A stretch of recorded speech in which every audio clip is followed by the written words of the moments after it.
Wala na nga ako maibiling gamot para sa ubo ko. Gusto mo pa may pa-birthday party. Buti nga, naimbita tayo ng tita mo dito eh. At saka... Nay! Nay! Sandali nga. Ako ng tubig. Ay, bantayan mo yung kapatid mo ha. Hindi marunong lumangoy yan. Ang babantayan niya? Laki-laki na yan. Babantayan. Ikaw naman. Sa lahat ng ate, ikaw ang walang kaamor-amor dyan sa kapatid mo. Sa bantayan mo.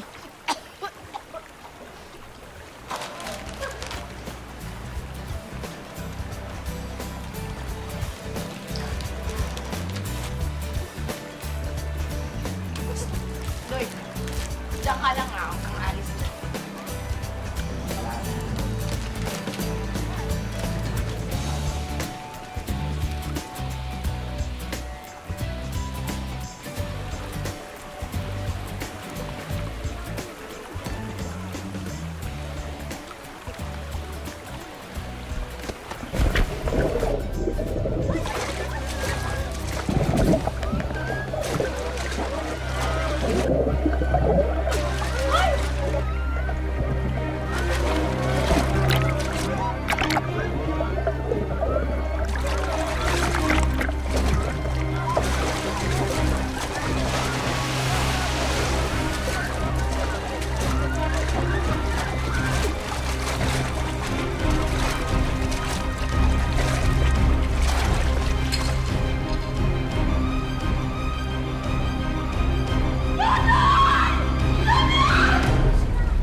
Nay! Hindi po ako makarinig. Hindi po kayo marinig, Nay. Hindi po ako makarinig.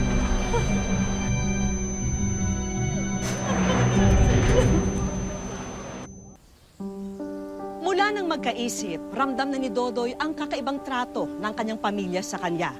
Imbes daw na lambing at pagmamahal, puro pasakit daw ang natatanggap niya mula sa mga kapatid. Ano kaya ang nagawa niya kung bakit mainit ang dugo ng mga sarili niyang kadugo sa kanya? Tunghayan po natin ang kwentong ito ng pagsisikap at pagpupunyagi sa kabila ng kalupitan at kahirapan. Dito po sa Wish Ko Lang. Hoy, buksan mo nga tong pintuan. Ano ba, sabi mo, buksan mo yung pintuan eh.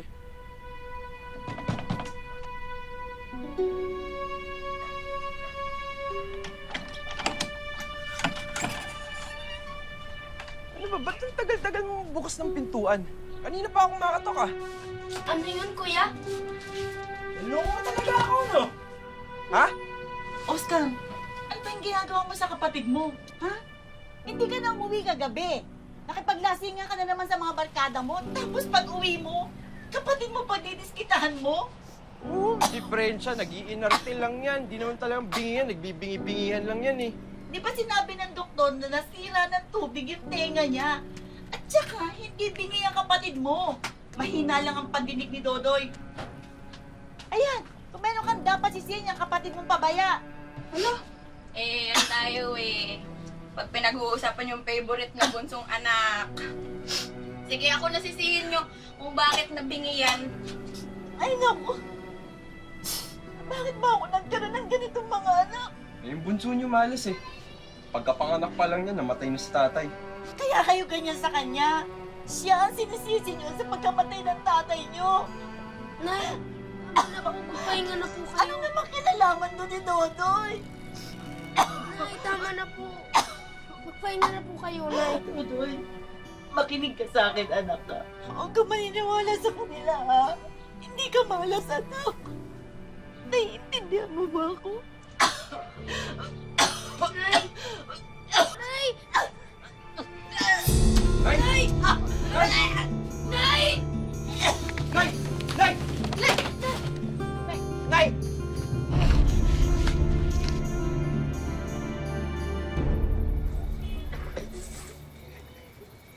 Ngayong wala na ang nag-iisang kakampi ni Dodoy, sino sa kanyang mga kapatid ang may mabuting puso na kukupkup sa kanya?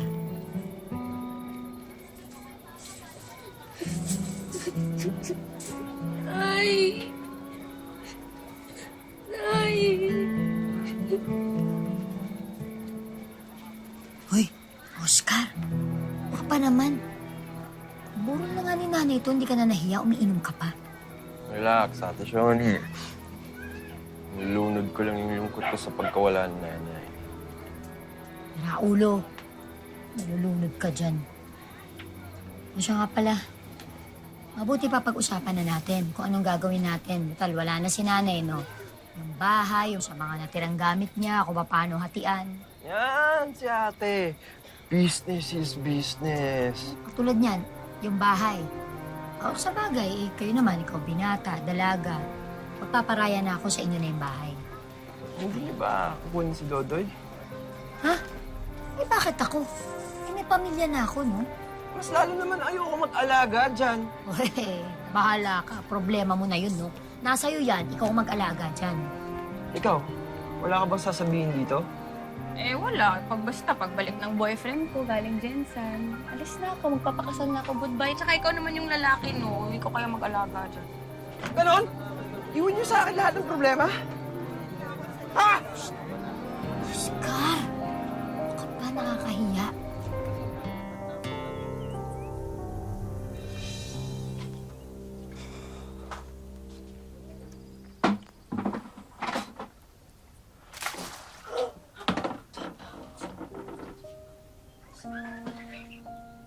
Eh, baka kasi hindi mo ako marinig pag tinawag kita eh. Kaya yan ang panggising ko sa'yo.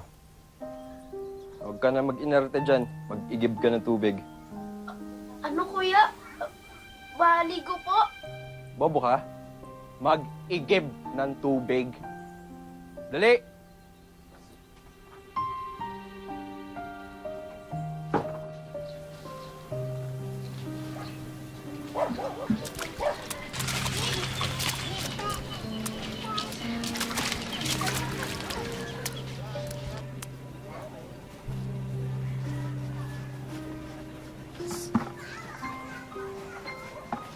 Ano to? Ano to? Ano ka mo, kuya? Ang sabi ko, ano to? Yung tubig kong pinaigib niyo. Eh bakit kalahati na lang mga laman nito? Mabigat, kuya. Mabigat?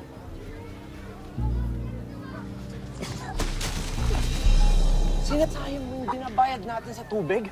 Alam mo ba kung gaano kahirap magkapera para sa akin? Ha? Tapos ipinadidilig mo lang sa kasada? Mag-igib ka ulit!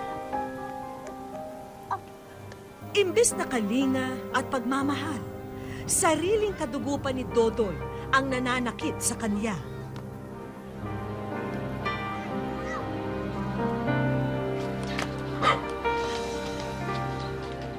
Oscar, kamusta nga pala si Ampi? Yung utol mo. Yung gagang yun. Ayun, nagpakasal na. Inantay lang mamatay nanay namin. Nagluwandi na. Oh?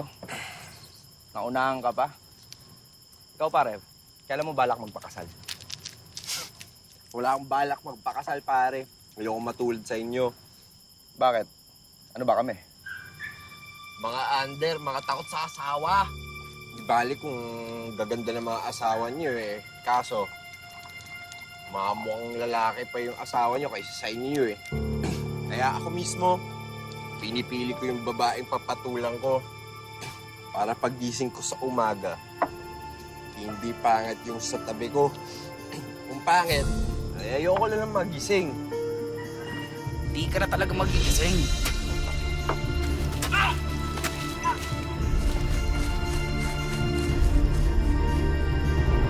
Kuya? Kuya! Kuya! Kuya! Tulong! Kuya! Kuya!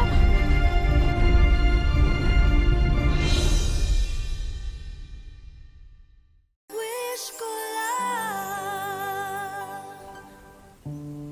Kahit sinasaktan siya ng kanyang kuya Oscar, iniyakan at ikinalungkot pa rin ni Dodoy ang pagpanaw ng kapatid. At dahil wala ng ibang matutuluyan, sa kanyang ate Shoni siya mapupunta. At kung akalain na mababago na ang kanyang sitwasyon, bagong lugar pala ito ng paghihirap at pagdurusa para sa kanya.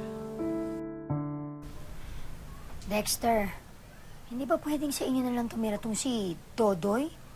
Eh, kita mo naman, liit-liit na nga ng bahay ko. Ate Shoni, alam mo naman na mas masikip yung sa amin. Kung pwede nga lang, noon pa, kinuha na itong si Dodoy. Kaya lang hindi talaga pwede.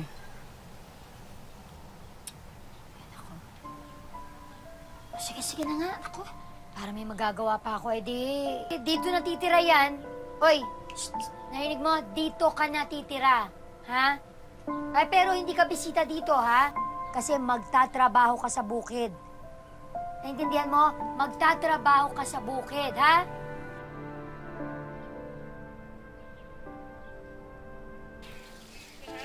Kung ang ibang mga bata ay nag-aaral, si Dodoy abala na sa pagbabanat ng buto. Ito raw kasi ang kapalit sa pagtira niya sa kanyang ate.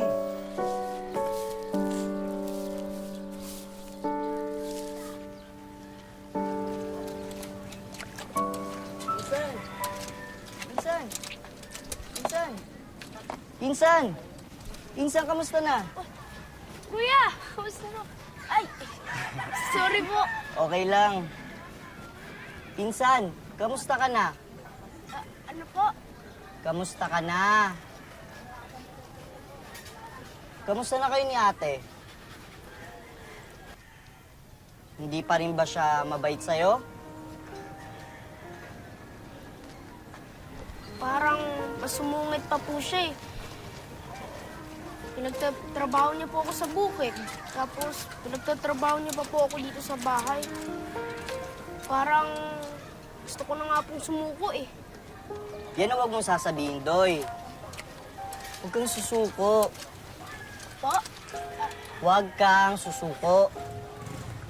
Darating ang panahon at magiging maayos din ang buhay mo. Kaya huwag kang mawalan ng pag-asa. Ano po? Huwag kang mawawalan ng pag-asa. May sorpresa ako sa'yo. Ano po yun, kuya? Inimbitahan ako sa isang birthday party. Birthday ng bata. Ipinagpaalam na kita kay ate mo. At pumayag na siya. Kaya sa linggo, sumama ka sa akin, ha? Opo, kuya! Sige.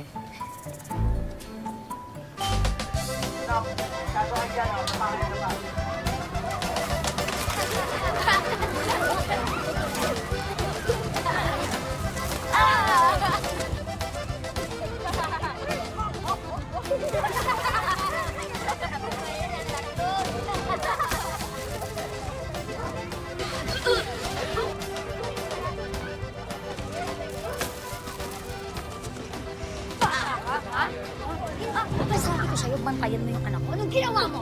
Kainiwan mo mag-isa. Walang kasama yung anak ko. Ha? Kahit yan talaga. Ha? Ate Shoni, bakit? Ano, bakit? Itong batugan na to, ha? Tumakas na naman sa trabaho niya. Iniwan yung anak ko mag-isa. Nandito na pala. Nakikipag-birthday yan. Dapat mo nila gugulpihan. May nangyari sa anak ko, ha? Alam mo ba? Ha? Ka, walang silbi. Bakit napapalta mo ba yung anak ko kung sakali may nangyari doon? Dapat talaga turuan ka ng leksyon para magtanda ka, ha? Leksyon! Ha? Pagkatapos ka namin ang punit eto pa.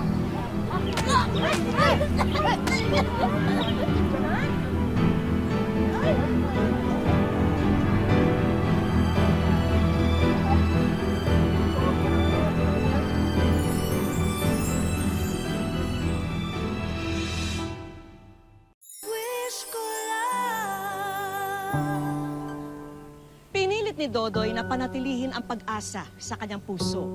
Ang pag-asa na balang araw, matututunan din siyang mahalin ng kanyang mga kapatid. Ngunit sa huli, sumuko rin ang kanyang katawan at puso sa matinding paghihirap at kalupitan.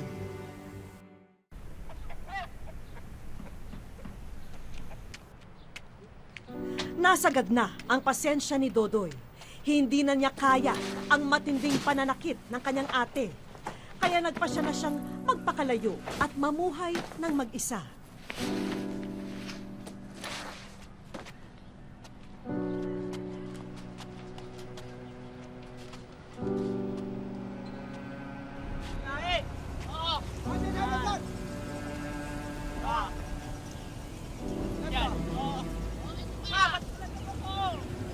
Maituturing na sugal ang pag-alis ni Dodoy dahil hindi niya sigurado ang mapapala sa kanyang pupuntahan. Pero mas pipiliin na raw niya ito kaysa sa manatili sa kalupitan ng kanyang kapatid.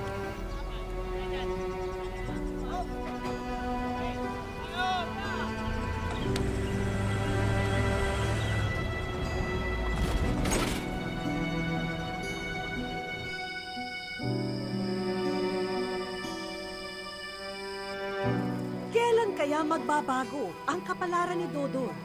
Umaasa kasi siya na matitikman naman niya ang buhay na hindi siya mamamaltrato at masasaktan.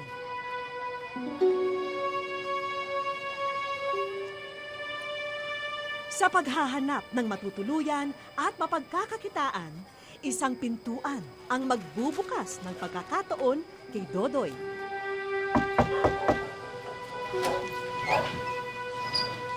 Ay, sorry, hindi kami naglinimos. Parang awa niyo na, ma'am. Kailangan ko po ng trabaho. Ang liit mo. Kaya mo ba? Mabigat at mahirap ang trabaho dito. Pasensya na po. Medyo mahina po ang pangrinig ko. Paulit na lang. Ang sabi ko, mabigat at mahirap ang trabaho dito. Hindi mo kakayanin. Kakayanin ko po. Sanay po ko sa trabaho. Taga saan ka ba? Nasaan ang pamilya mo? Ano po? Patilya? Nasa po yung Ang sabi ko, pamilya mo nasaan? Wala na po akong pamilya eh. Eh, payag ka ba na sa unang 3 buwan wala ka mo ng sweldo? Kasi gusto ko, titignan ko muna kung okay ang trabaho mo. Okay na ba sa'yo yun? Opo. Kahit po ako. Sige, masok ka na.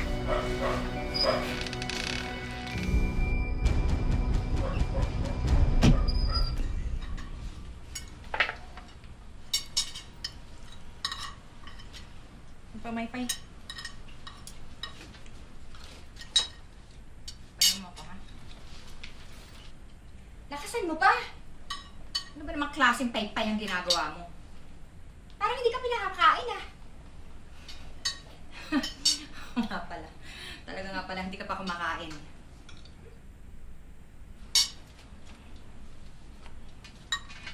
Tutoy, pakuha nga.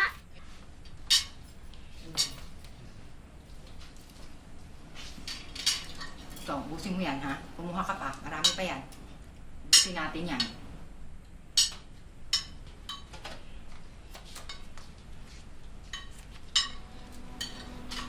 Ma'am, kailan po kaya ako sa sweldo? Alam na po ako hindi nakakakuha eh. Ilang beses ko bang sasabihin sa'yo? Pagsusweldohin kita, pag pwede na. Tsaka binibigyan pa kita ng pera mo paminsan-minsan, ah. Ano po yun? Pakiulit po. Ayoko nang kumain. Nawalan na ako ng gana, eh. At dahil dyan, hindi ka na rin kakain. Hindi ka nga. Ay ko po! Ako! Iis ka talaga. Anyway, sabi na ako sa'yo.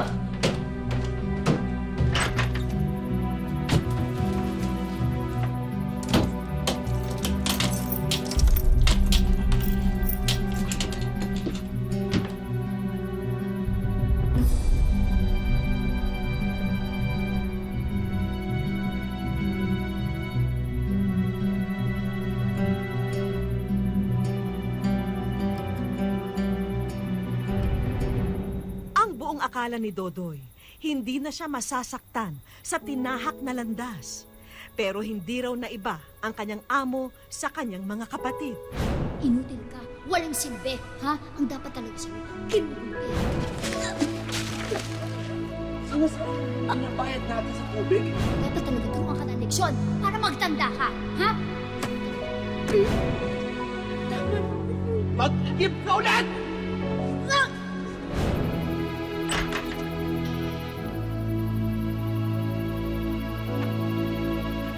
Halos lahat ng nakakasalamuhan ni Dodoy ay hindi maganda ang trato sa kanya. Pero may magsisilbing susi para matakasan na niya ang nakahahabag na sitwasyon.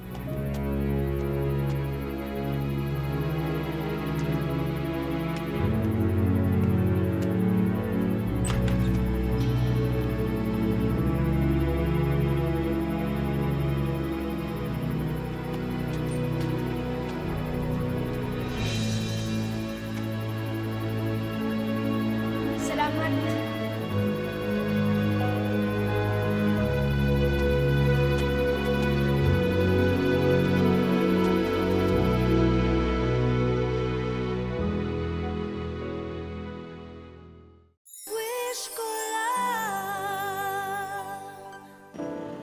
Makalipas ang 4 na taon mula nang umalis si Dodoy sa kanyang amo, dito sa Quirino, General Santos City namin siya natagpuan. Nakikitira raw siya sa kanyang tiyahin. Para sa akin, yung mamuhay mag-isa, napakahirap talaga. Mahirapan ka kung saan kukuha ng makakain mo. Mahirapan ka kung saan ka tutuloy kapag wala ka ng matitirhan. Tumutulong din si Dodoy sa karinderya ng kanyang tiyahin upang hindi raw maging pabigat sa kanila. Pero hindi pa rin bumibitaw sa pangarap si Dodoy. Naniniwala kasi siya na may mahihita raw ang taong masipag at matyaga. At iba rin daw kung masabing may pinag-aralan. Kaya isa ito sa pinapangarap niya, ang makapagtapos. Ayoko pong dumating yung araw na isasatabi ko po yung pag-aaral ko. Gusto ko pong makapag-aral at makapagtapos. Ito na lang yung yaman na masasabi ko na meron po ako. Pero sa gaya niyang walang sumusuporta, mahirap daw makamit ang minimithing diploma. Kaya kesa sa mahinto, minsan na niyang pinagsabay ang pag-aaral at pagbabanat ng buto. At sa kasalukuyan, siya ay isang sales associate sa isang mall dito sa Jensan. Nag-aaral po ako sa umaga, din nagtatrabaho po ako sa gabi. Nagtatrabaho po ako ngayon sa mall bilang SA, sales associate po, then minsan stockman po. Para po may ma-income po ako, pambili ng mga dagdag requirements sa ngayong pasukan. Pero kahit saan siya mapadpad, ang kanyang palyadong pangdinig ang madalas makutya. Kasi hindi pa ako minsan nakakarinig kapag malayo yung kausap ko. And then kapag hindi nila ako marinig or hindi ko marinig yung sinasabi nila at hindi ko sila masagot, yun tinatawanan nila ako. Then sinasabihan nila akong bingi. Ulit nga po. Sinabi ba sa'yo ng doktor na kailangan mo na raw ba ng hearing aid? Hearing aid po. Opo, gusto ko po magkaroon ng hearing aid para po mas malinaw at maintindihan ko po kung ano yung sinasabi ng iba sa akin. Hindi po sapat yung kinikita ko para po makabili ng hearing aid po. Kasi yung hearing aid sa ngayon is napakamahal po. Habang nag-aayos si Dodoy, isang pakiusap ang natanggap niya mula sa kanyang boss. Loy, wala. May pakukuha pala ako sa itong karton. Loy, may pakukuha ako sa itong karton. May pahakot ako sa dalawang karton doon.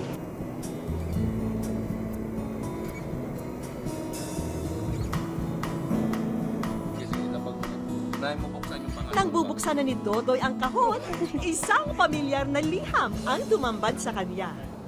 Basahin mo, basahin mo. Basahin mo. Dear, wish ko lang. Magandang araw po sa inyo. Ako po ay taga-subaybay po ng iyong programang Wish Ko Lang.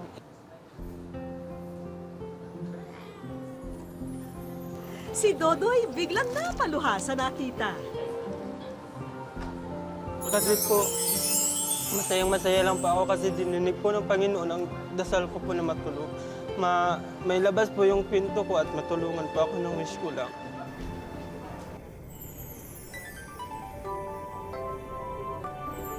Oh, huminga ka muna ng malalim, Dodoy, dahil simula pa lang ito ng mga sorpresa. Isa-isa nang bumulaga kay Dodoy ang laman ng mga kahon. Una sa listahan, ang simpleng remembrance na ito para sa pagbabahagi niya ng kwento sa amin.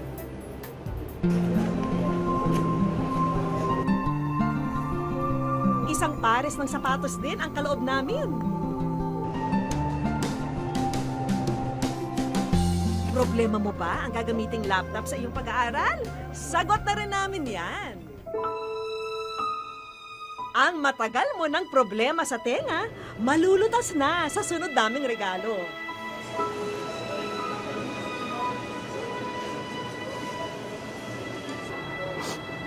Hearing aid po.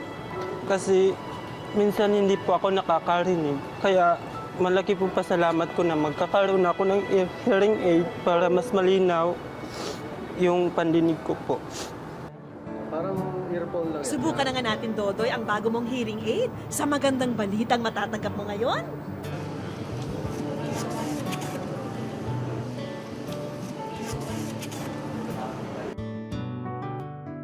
Malugod naming inihahandog sa iyo ang gift of knowledge.